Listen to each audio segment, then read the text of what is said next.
अच्छा, आज हम कोऑर्डिनेट प्लेन के बारे में बात करेंगे और किस तरह इसको हम सॉल्व करते हैं और किस तरह इक्वेशन ऑफ द लाइन इसके साथ रिलेटेड भी है। तो पहली चीज़ तो ये है कि कोऑर्डिनेट प्लेन बेसिकली क्या है? वो हमारे पास एक ग्रिड है।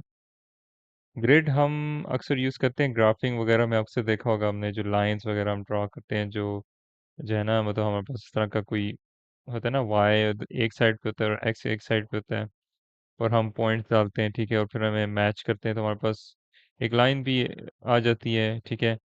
अभी तो फिलहाल हमारा फोकस पॉइंट्स के ऊपर होगा कि पहले पॉइंट्स हम के साथ ढूंढते हैं, फिर हम लाइन की तरफ आएंगे और किस हम इक्वेशन को यूज़ कर सकते हैं लाइन के लिए। मतलब लाइन की अगर हमने कोई वैल्यूज निकालनी है या उसके बिहेवियर के बारे में या वगैरह वगैरह, तो ये आज हमने इसको कवर करेंगे। तो पहली चीज़ तो ये है कि आपके पास ग्रिड ये है बेसिकली। ठीक हो गया। आप देख सकते हैं कि ये जैसा ही जैसा हमारी नंबर नंबर लाइन थी, ठीक है, बस अब इन्होंने एक, मतलब इनक्वालिटीज में अगर आपको याद हो, जब हम रेंज वगैरह मालूम करना चाह रहे थे, अब उन्होंने एक और नंबर लाइन डाल दी, मगर इस दफ़ा उन्होंने इसको टेढ़ी जाना लगा दी, इस तरह करके। सही हो गया। तो हमारे पास दो नंबर लाइंस आ गई हैं, और एक को हम जो हॉरिजॉन्टल है उसको हम एक्स एक्सिस कहते हैं और वर्टिकल को वाई एक्सिस कहते हैं। और जब भी हमें किसी जगह की लोकेशन बतानी हो या किसी पॉइंट की लोकेशन बतानी हो, क्योंकि हम शुरुआत इससे करते हैं ना, मिसाल के तौर पे लेट्स से अगर आपका पॉइंट इधर है, ठीक है, और वो उसको कोई नाम दे देते हैं, लेट्स से आपको एम दे देते हैं, और आपसे पूछें कि what are the coordinates for the point M, ठीक है, सवाल ये हो सकता है। आपने क्या करना है, आपने सिंपली देखना है कि वाई की तरफ जो है ना आपका एम किधर है, सही है। इन अदर वर्ड्स, आप इसको इधर लाइन ड्रॉ करके, मतलब रूलर से या वैसे उंगली से या किसी भी तरीके से, आप देख सकते हैं कि इधर हमारे पास y जो है वो -4 है, और x भी हमारे पास वो भी -4 है, ठीक है। सो इन दिस केस अगर इसको हमने रिप्रेजेंट करना है, बस आप ये याद रखिए कि पहले आप x की वैल्यू डालते हैं, ठीक है, जो -4y है, और फिर आप नेगेटिव मतलब जो y की वैल्यू है वो भी -4y है। तो लेट्स से अगर हम थोड़ी एक डिफरेंट एग्जांपल ले लेते हैं, लेट्स से अगर हमारे पास पॉइंट इधर होता, और इसको हम इस पॉइंट को हम कह देते हैं z, ठीक है। अगर आपने z को रिप्रेजेंट करना है तो आपने पहले क्या करना है, x को आपने पहले लिखेंगे। तो आप ये लाइन फॉलो कर रहे हैं जब तक आप x के उसमें नहीं आते, तो -4 हो गया हमारे पास, और इसी को फॉलो करेंगे, हमारे पास y जो है -3 है, तो इस तरह आपने इसको ब्रैकेट्स में लिख देना है, तो इससे आपके पॉइंट्स जाहिर हो जाते हैं। इसी तरह उन्होंने हमें एग्जांपल दी हुई है कि x पहले आएगा और y की वैल्यू, मतलब जो पॉइंट है वो बाद में आएगा। तो ये आपकी होगी लोकेशन। मगर ये कि आगे हम पॉइंट्स तो मज़ीद जितने प्लॉट करते जाएं, ठीक है, हम वो मालूम करते जाएंगे, सही है। मगर आगे जब इनका रिलेशनशिप अलजेब्रा के साथ आ जाता है, तब हम क्या करते हैं, हम इक्वेशन मालूम के ज़रिए पॉइंट्स मालूम कर लेते हैं।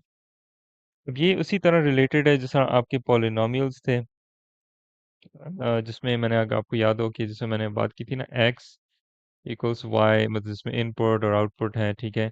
तो इसमें भी इसी तरह इक्वेशन ऑफ द लाइन की आपके पास, ये आपके फॉर्मूला बुकलेट में भी है, इक्वेशन आ जाती है एम एक्स, ठीक है, प्लस सी।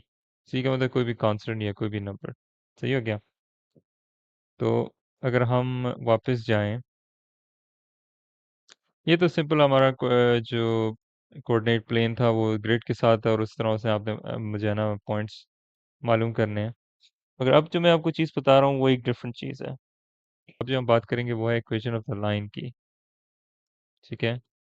अब इक्वेशन ऑफ द लाइन में जो है ना वो बेसिकली ये है कि ये जो y है, इसका मतलब ही यही है कि जो y की कोई जो है ना कोऑर्डिनेट, सही है। मिसाल के तौर पे, वो जो अभी हमने ग्रिड की मिसाल देखी थी, ये जो मिडल पार्ट है इसको हम ओरिजिन कहते हैं, ठीक है। याद रखिएगा, इसको ओरिजिन कहते हैं, और इसके कोऑर्डिनेट्स हैं ही 0/0 हैं, क्योंकि ये बिल्कुल मिडल पे है, ठीक है। अब इक्वेशन ऑफ द लाइन इसलिए आ जाती है कि कभी कभार ये होता है कि हम कोई भी पॉइंट जो है ना इधर बना देते हैं, लेट्स से, ठीक है। और उसको हम चलें इसको पी हम कह देते हैं और इसको हम कोऑर्डिनेट्स दे देते हैं। लेट्स से 3, ठीक है, 6। अच्छा, ये तो हमें पता चल गया कि एक पॉइंट है किसी ग्राफ में। इक्वेशन ऑफ द लाइन हम इसलिए यूज करते हैं कि हम मालूम करना चाहते हैं कि वो लाइन है कैसी, ठीक है, उसका बिहेवियर क्या है। उसके बिहेवियर आपको दो चीज़ों से पता चलते हैं। एक, उसकी स्लोप जो m रिप्रेजेंट करता है, सही है। m जो है इसको ग्रेडियंट भी कहते हैं। इससे ये हमें पता चलता है कि लाइन कितनी टेढ़ी है, ठीक है, या वो थोड़ी सी नीचे है, या बिल्कुल वो बराबर करके उस तरह, जिस तरह इधर हमारे पास एग्जांपल में ऊपर जा रही है, या वो बिल्कुल ही स्ट्रेट थोड़ी सी टेढ़ी है, ठीक है। तो ये सारा कुछ आपको ग्रेडियंट बताता है, सही हो गया।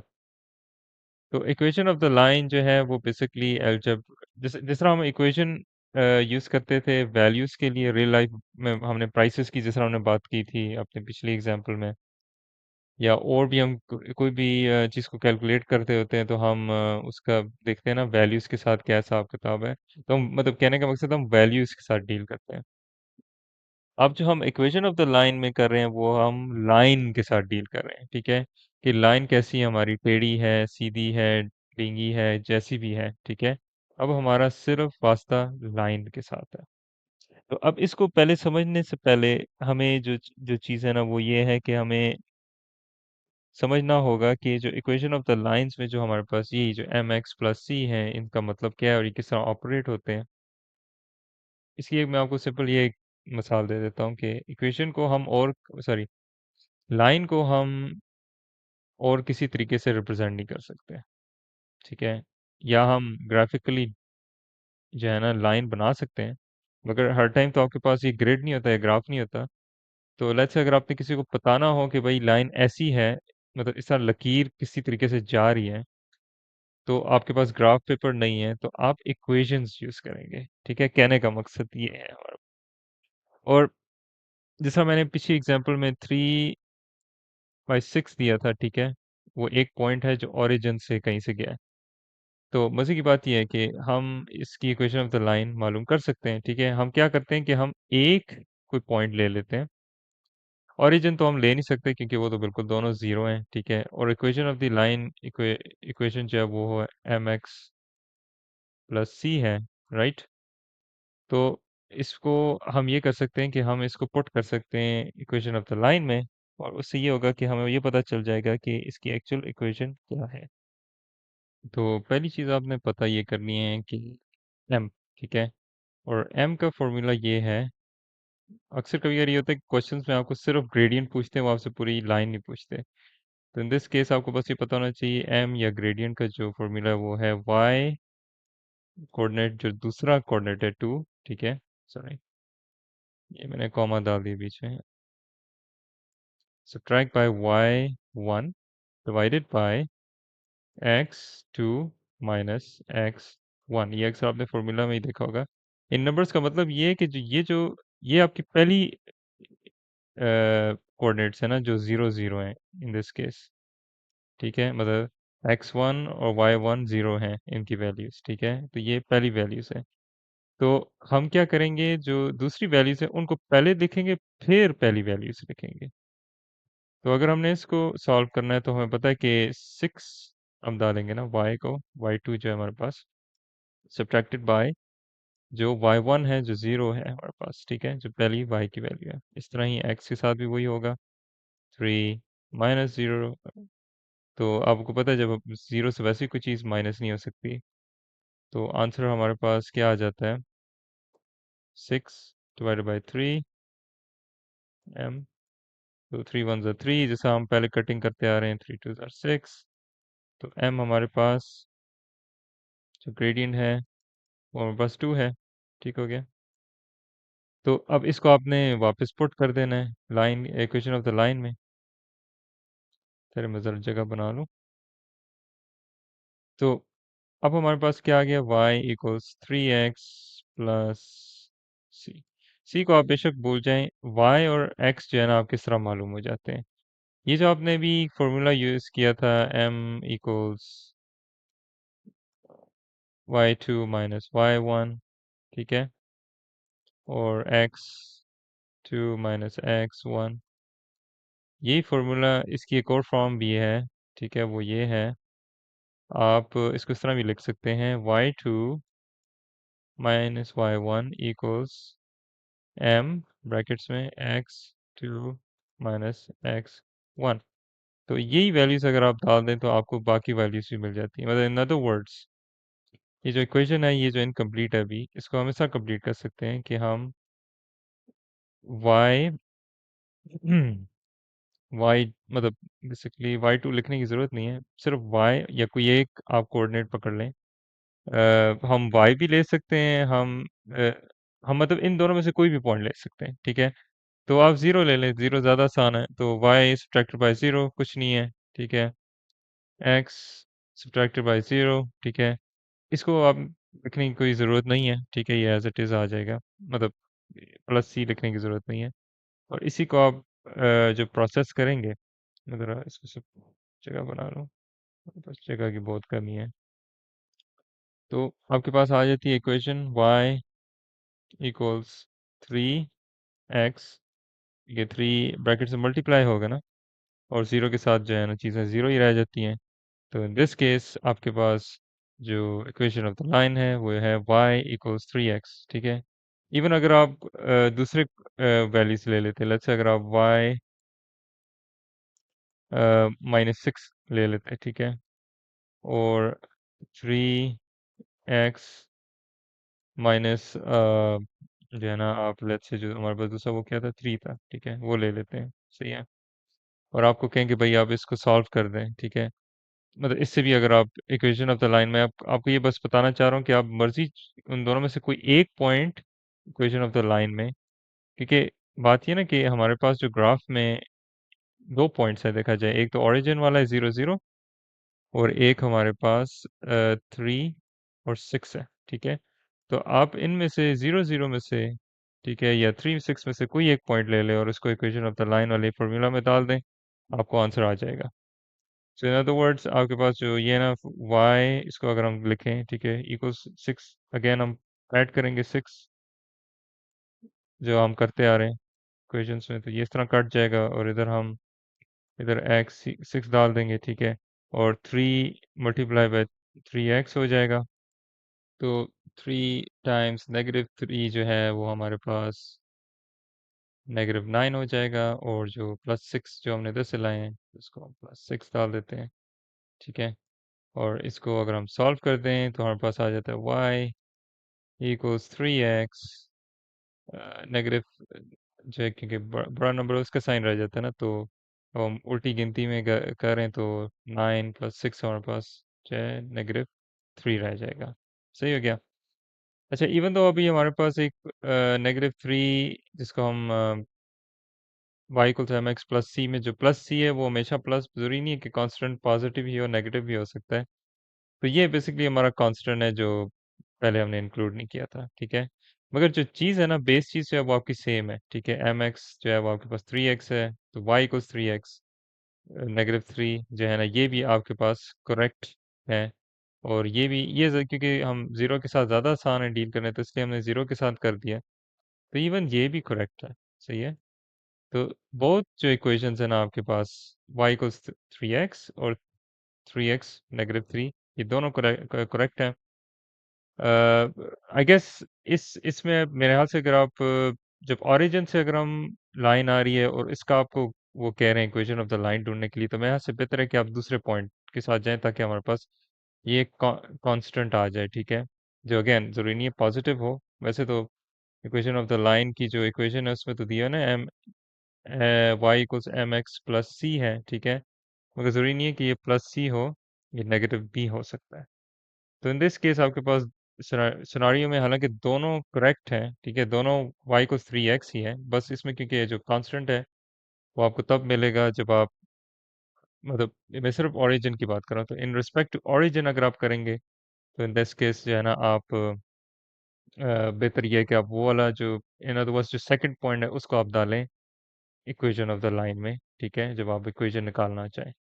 कहने का मकसद ये है। तो ये जो है ना आपकी इक्वेशन ऑफ लाइन इस तरह मालूम हो जाती है। रिकैप के लिए आपके पास दो इंपॉर्टेंट फार्मूलाज हैं। ठीक है, सॉरी, 2 माइनस 1, ये m को मालूम करने के लिए, ठीक है। और जब आपका m मालूम हो जाता है तो पूरी लाइन को मालूम करने के लिए, ठीक है, उसका फॉर्मूला जो बेसिकली इससे ही आया है,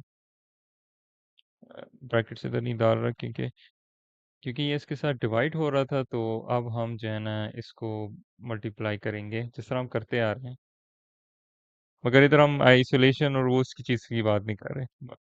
इधर बस सिंपली हमने इसको इस तरह डाल दिया, x2 माइनस 1, ठीक हो गया। अच्छा, ये जो प्लस सी जो आता है y इक्वल्स एम एक्स में,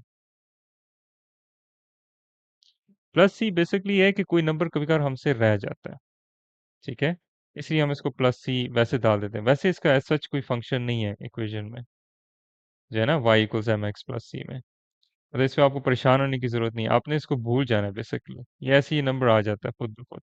इसकी आपको वही आगे मैं आपको मिसाल देता हूँ, इस तरह है कि लेट्स से अगर आपके पास, अभी तो हमने सिर्फ रिस्पेक्ट टू ओरिजिन हमने लाइन ड्रॉ कर दी ना, कभी कभार ये होता है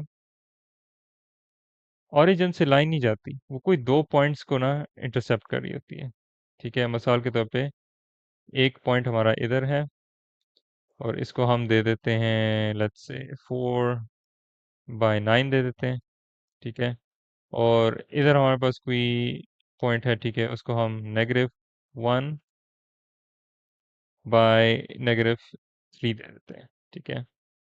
तो अब आपने इसकी इक्वेशन ऑफ द लाइन डालनी है। अब ज़ाहिर बात है जिस तरह पहले आपने ज़ीरो डाला था पुट करके, मतलब y2 और y1 करके, ठीक है, या x1 या x2 करके, इस तरह आपने नहीं करना। अब आपने मतलब आप ज़ीरो तो आप डाल ही नहीं सकते, अब तो आपके पास वो जो ओरिजिन जो पहला जो पॉइंट है वो चेंज हो गया है, ठीक है, इन दिस केस।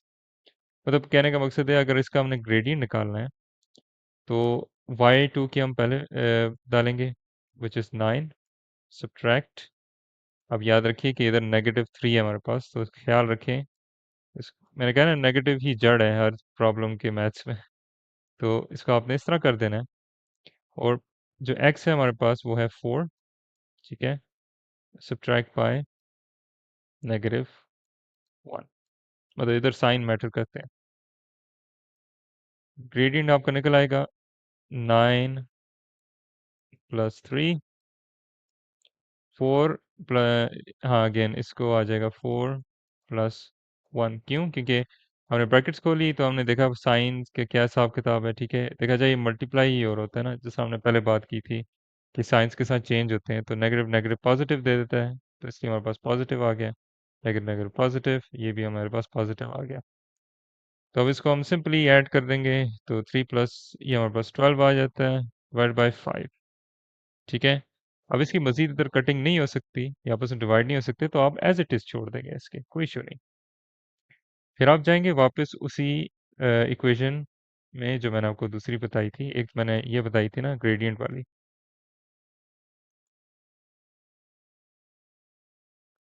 तो दूसरी इक्वेशन में आपने इसको पुट कर देना है, जो हमारे पास y ये थी ना, y2 subtract my 1 mx x2 minus x1, ठीक हो गया। अच्छा, तो अब आपके पास ग्रेडियंट आ गया है 12/5, और आपके पास ये दो पॉइंट्स आ गए, ठीक है। अब आपने ये ख्याल रखना है कि आप कोई से भी इन दोनों पॉइंट्स ले सकते हैं, बस आपने इनकी अरेंजमेंट का ख्याल रखना है, ठीक है।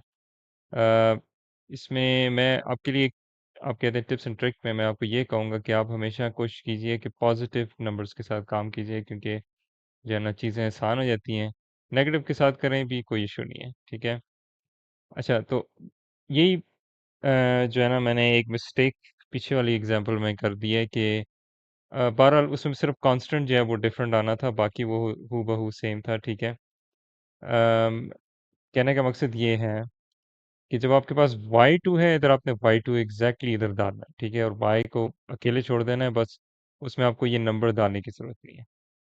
इन अदर वर्ड्स, जैसे अगर हमने इस ये वाले अगर पॉइंट्स चुन लिए हैं, ठीक है, 4 और 9, तो फिर आप क्या करेंगे, आप 9 जो है आपका y2 है ना, मतलब दूसरा पॉइंट है ना, तो y2 माइनस y1 लिखने की जरूरत नहीं, सिर्फ y लिख दें इक्वल्स, वो तो वैसे ही हम गाइडेंस के तौर पे मैं आपको मतलब ये हम यूज़ कर रहे हैं ना। और जो x है हमारे पास, ठीक है, वो हमारे पास क्या है, 4 है, ठीक है, माइनस x। इस तरह आपने कर देना है, कहने का मकसद ये है, ठीक है। वो मैं एक बीच में बहुत बड़ी मिस्टेक कर दी थी पिछले वाली एग्जाम्पल में, ये आपको दी, क्रॉस रेफरेंस कर सकते हैं, वीडियो को पॉज करके पीछे जाके आप देख सकते हैं। ये एक छोटी सी गलती हुई है मुझसे कि इसकी प्लेसमेंट मैटर करती है कि आप किधर y और x को रखते हैं, ठीक है। इधर तो देखा जाए हम y और जो x और y पीछे रख रहे हैं नंबर के, मगर अगर हम ये वाले पॉइंट्स चुने, ठीक है, फिर हम कहानी थोड़ी डिफरेंट हो जाती है। फिर हम क्या करते हैं, फिर आप y, ठीक है, माइनस, और ये जो नंबर है इन दिस केस हमारे पास -3 आ जाता है, अगेन साइंस का ख्याल रखना आपने, इक्वल्स m, और जो x की वैल्यू है वो है -1, तो इधर हम x सब्ट्रैक्ट बाय -1, ठीक है, ये आ जाएगी, ठीक है। इसका आपने ख्याल रखना, मैं मतलब कहना जो चाह रहा हूँ। और इसको आपने इसे आप देख सकते हैं कि इसमें थोड़ी ये जो है ना, ये बीच वाली बात आ जाती है, इसको फिर ये पॉजिटिव हो जाएगा, ये पॉजिटिव हो जाएगा, बहरहाल वो एक और कहानी है। मैं इसको एक तरीके से सॉल्व कर सकता हूँ, आप अपने तरीके से दूसरे तरीके से भी सॉल्व करें, तो इक्वेशन आपको सेम आनी चाहिए होपफुली।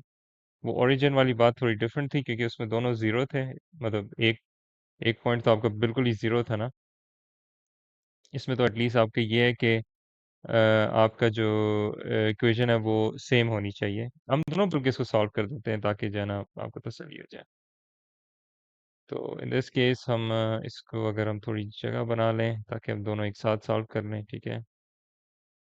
तो हमारे पास थी ना, याद रखिए ये मैं सिर्फ आपकी तसल्ली के लिए कर रहा हूँ, आपने कोई एक पॉइंट ले लेना है, ठीक है। या आप 4/9 जैसा मैंने बात की थी, या -1 -3 के साथ कर देना है।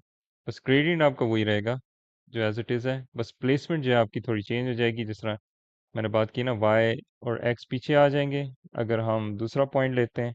अगर हम पहला जो स्टार्टिंग पॉइंट लेंगे तो y और x पहले आ जाएंगे, ठीक है। और हमने बस साइंस का भी ख्याल रखना है साथ में। तो पहले हम इसके साथ कर लेते हैं। तो अच्छा, तो हम जिस तरह हम अब इधर जो है हम -9 ले लेंगे, ठीक है, जिस तरह हम करते आ रहे हैं इक्वेशंस में, ताकि इधर ये ख़त्म हो जाए। देखा जाए हम y को एक साइड पे ही कर रहे हैं, और इधर हम -9 ले लेंगे, ठीक है, दोनों साइड्स में। तो हमारे पास क्या आ जाएगा, -y, याद रखें साइन अभी भी है इसके साथ, और 12/5, और 4 माइनस x, और -9। ठीक हो गया। अब आपने क्या करना है, इसको मल्टीप्लाई कर देना है। 4 2 ज़ार 8, 4 1 ज़ार 4, ठीक है। तो 48, और जब इसके साथ मल्टीप्लाई होगा फिर x जो है -12x, ठीक है, डिवाइडेड बाई 5, -9। सही हो गया। और -y, मज़ीद इसको सॉल्व कर दें। हम क्रॉस मल्टीप्लाई कर देते हैं, ठीक है। तो 5 1 ज़ार 5, और जो है ना ये एज इट इज़ आ जाएगा 48 -12x, 5 टाइम्स 9 कितने हो गया हमारे पास, 5 टाइम्स 9 नेगेटिव हो जाता है 45, ठीक है। तो इसको आप अगेन मज़ीद मैसेज को इधर मैं सॉल्व कर देता हूँ। तो आपके इसको मैं एक नेगेटिव था, और ये 5 सारों के नीचे। अच्छा एनीवेज तो -y = 48 को हम सब्ट्रैक्ट करेंगे, अगेन बड़े नंबर है उसकी पॉजिटिव होता है, तो पॉजिटिव साइन हम वैसे नहीं डालते। तो 48 को हम ऐड कर मतलब सब्ट्रैक्ट करेंगे 45 से, तो हमारे पास कितना आ जाता है, 6 7 8। तो in the sense 3 -12x divided by 5, ठीक हो गया। अच्छा, अब इधर असल बात ये है, फ्रैक्शन के साथ ज़रा इश्यूज आ जाते हैं। अगर इधर सिंपल नंबर होता तो तब तो हम बड़ी आसानी से ये चीज़ें सॉल्व कर सकते थे। ये मैंने थोड़ा जानबूझ के फ्रैक्शन वाला डाला क्योंकि इसमें थोड़ी प्रॉब्लम्स आ जाती हैं। सॉरी एक्स इधर। तो इसमें आप क्या कर सकते हैं, बेसिकली ये कि आपने इसको y = mx वाले फॉर्म में लाना है ना। तो इसमें हमारे पास y तो आ गया है जो नेगेटिव है, मगर हमें एक्स पहले आना चाहिए, कहने का मकसद ये है, ठीक है। तो हम इसको फ्लिप कर सकते हैं इन सेंस के 12 माइन जो है ना प्लस 3 कर देते हैं। मतलब या आप 12 को इधर लिखें या इधर लिखें, बात एक ही है, मगर हम अपनी आसानी के लिए कर रहे हैं तो इसलिए, तो इसमें हम डिवाइडेड बाय 5 हो जाएगा। अब बात ये है कि इसमें जो साइन है वो नेगेटिव है इधर और नेगेटिव है इधर, ठीक है। क्योंकि ये एक पूरी फ्रैक्शन है ना, और इसका पूरा साइन जो है वो नेगेटिव है, क्योंकि हमने 12 को उधर मूव किया हुआ है। वैसे असली तौर पे इसको उधर ही होना चाहिए था, वो तो हमारी प्लेसमेंट की वजह से हमने इस तरह उसको लिखा है। तो इन दैट सेंस हम इसको y इक्वल्स 12 जो है ना प्लस 3 डिवाइड, ये शायद इधर जगह नहीं है, मैं इसको इधर लिख देता हूँ। तो जब हमने इधर हमारे पास नेगेटिव था और नेगेटिव, अब मतलब 12 को, क्योंकि अब हम ये जो 12 है इसको हम इस साइड पे ले आए हैं, ठीक है। मतलब एक ही बात है ना, आप 12x +3 मतलब -12 इस तरह लिखें या इस तरह लिखें, बात तो एक ही है ना, ठीक है। वो तो बस पॉजिटिव साइन है जो हम नहीं लिख रहे, तो मतलब बात तो एक ही है। मगर क्योंकि हमारी फॉर्म इस तरह है, हमारी y इक्वल्स mx है, ठीक है, मतलब ग्रेडियंट के साथ हमारा x है, ठीक है। मतलब इन अदर वर्ड्स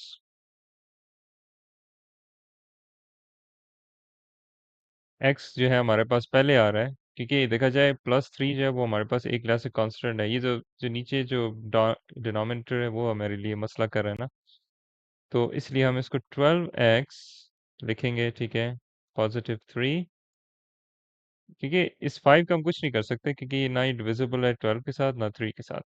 तो इन दिस केस जो है ना, हम जब नेगेटिव इस साइड पे है तो नेगेटिव इस साइड पे है, ये अगेन एक और हम मतलब कि एक लिहाज से आपकी खुशकिस्मती है कि ये हमारे पास सिचुएशन आ गई है। इस सेंस में ये होता है कि अगर एक टर्म, ये एक पूरी टर्म है ना, एक फ्रैक्शन है और ये एक पूरी सिंगल टर्म है y, तो जब दोनों टर्म्स आमने सामने हों इक्वल साइन के बीच में, तो आपके जो नेगेटिव साइंस होते हैं वो ख़त्म हो जाते हैं, ठीक है। अभी आप ये सोच रहे होंगे क्यों, क्यों हम इतनी ख्वारी उठाएं, मतलब एक सिर्फ नेगेटिव साइन हटाने के लिए। जैसा मैंने आपको कहा ना कि जो नेगेटिव साइन है वो मैथमेटिक्स में मसलों की जड़ है, ठीक है।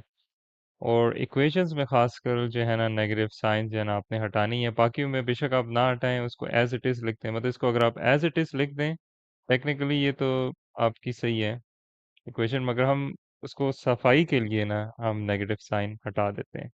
और ये नेगेटिव, सॉरी, ये नेगेटिव साइन इस तरह में भी हट रहा है कि हम एक्चुअली क्या कर रहे हैं। हम एक्चुअली, तो मैंने आपको सिंपल बोल दिया ना कि इधर नेगेटिव है इधर नेगेटिव है, नेगेटिव हटा देने हैं बस।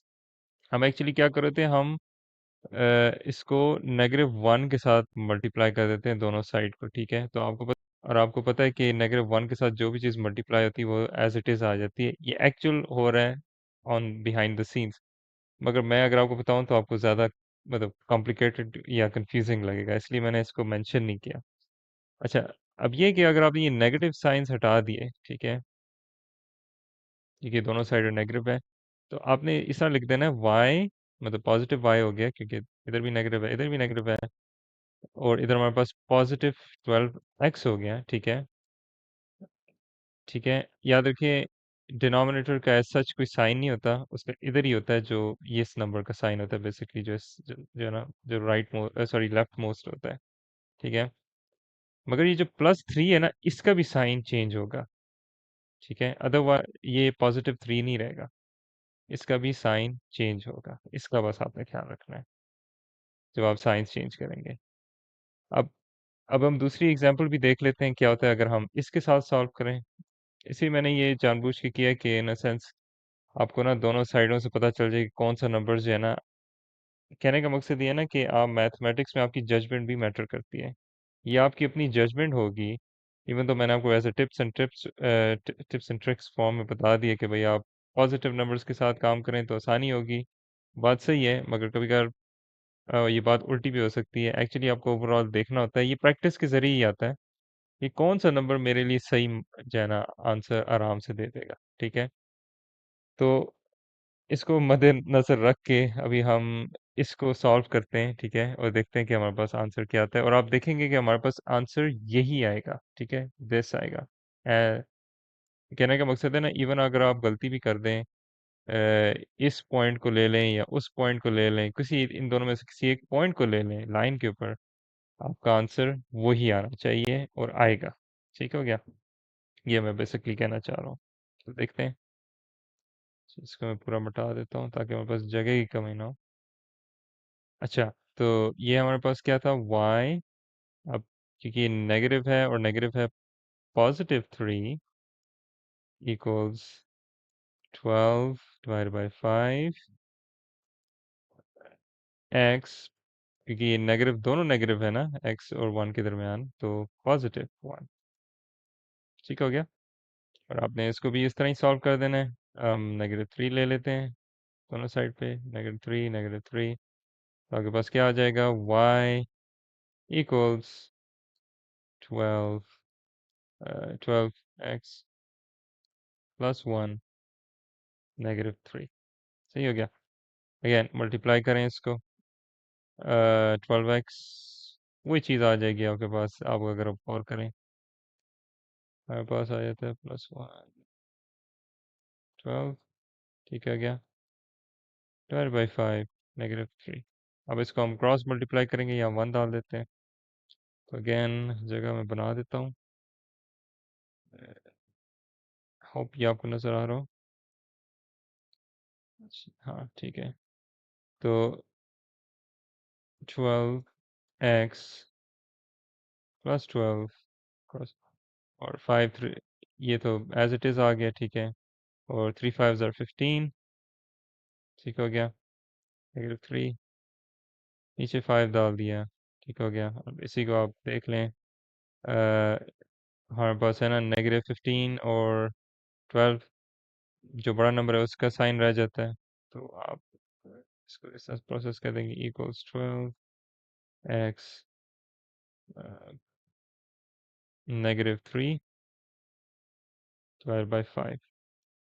अच्छा, आज के लिए इतना ही काफ़ी है। मैं ऑलरेडी अपने टाइम लिमिट से ऊपर गया हुआ हूँ। 30 मिनट्स का नॉर्मली मैंने ये फॉर्मेट रखा था, मगर ये ऑलरेडी आई बिलीव 32 मिनट्स हो गए होंगे। तो आगे जो है मैंने आपको पढ़ाना था इक्वेशन ऑफ द लाइन मज़ीद। उसमें किस तरह जो है ना हम पॉइंट्स वगैरह निकाल सकते हैं, और Y I believe Y intercept, और भी बहुत सारे बीच में हैं एक दो चीज़ें। मतलब मैं देख लूँगा कि क्या चीज़ जो इम्पोर्टेंट है आपकी बुक के हिसाब से, तो वो मैं देख, जो रह गए हैं वो basically equation of the line के साथ ही है। फिर आके आपका आगे फंक्शंस हो जाएगा, और फिर इंशाल्लाह आपकी ज्योमेट्री शुरू हो जाएगी। तो आज के लिए इतना ही काफ़ी है। होपफुली आपको कुछ समझ आ गया होगा। अगर नहीं आया तो आप मुझसे चैट में पूछ लीजिएगा, या कुछ भी जो भी आपको मुनासिब लगा। तो आज के लिए इतना ही काफ़ी है। तो हाफिज़।